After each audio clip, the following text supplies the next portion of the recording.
Please stop pushing. I can't take this anymore. The concert venue is packed tight. A man behind me keeps pressing into my backside. I'm wearing a mini skirt today with a thong underneath, and it only makes the situation worse. He lifts my skirt and presses himself against my hips. As the atmosphere heats up, someone in front of me slams into me, and I stumble back a step. My body stiffens as I feel like something just slid inside me. My name was Mandy Cox, and I was a diehard fangirl. I wanted a celebrity to notice me, so I dressed for attention. I wore heavy makeup and made sure nothing about me went unnoticed. My low-cut top revealed a wide stretch of skin, and my chest bounced with every step. I paired it with a mini skirt that barely covered my thighs and sexy white stockings which hugged my legs. But when I arrived, reality hit. The concert venue was packed so tightly I couldn't move, and the crowd swallowed me whole. The celebrity was never going to notice me. I craned my neck and shouted, "Darling, take me." I never imagined that line would draw the wrong kind of attention. Instead of the celebrity, it caught a filthy creep. After I shouted it, I became aware of a man behind me, repeatedly bumping into me. At first, I brushed it off. In a crowd that dense, accidental contact was easy to explain, but the feeling wouldn't go away. Something hard kept pressing against my butt from behind. I assumed I'd accidentally backed into his hand where it rested behind me, so I turned and offered a polite apology. "Sorry, I didn't mean to bump into you." He paused, then flashed a leering smile and said, "It's okay, I don't mind." When I turned back toward the stage, I felt him press against me again, more deliberate than before. I kept my attention on the celebrity on stage and shut him out. The man became increasingly brazen, pulling up my skirt and pressing close against my backside. I had only a thong on underneath, which left my butt exposed. I felt his touch directly against my skin and assumed it was his finger. Only then did I realize something was wrong.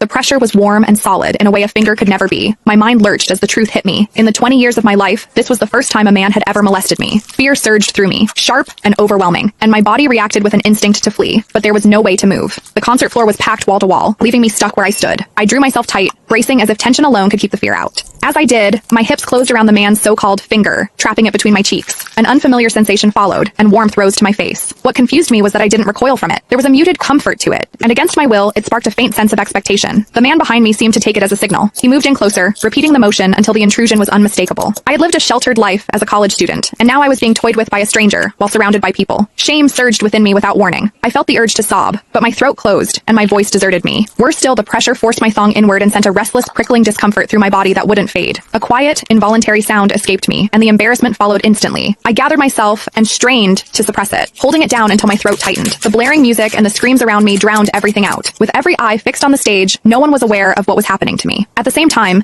the intensity continued to rise, touching something deep inside me. I bit down on my lip as cold sweat traced my spine.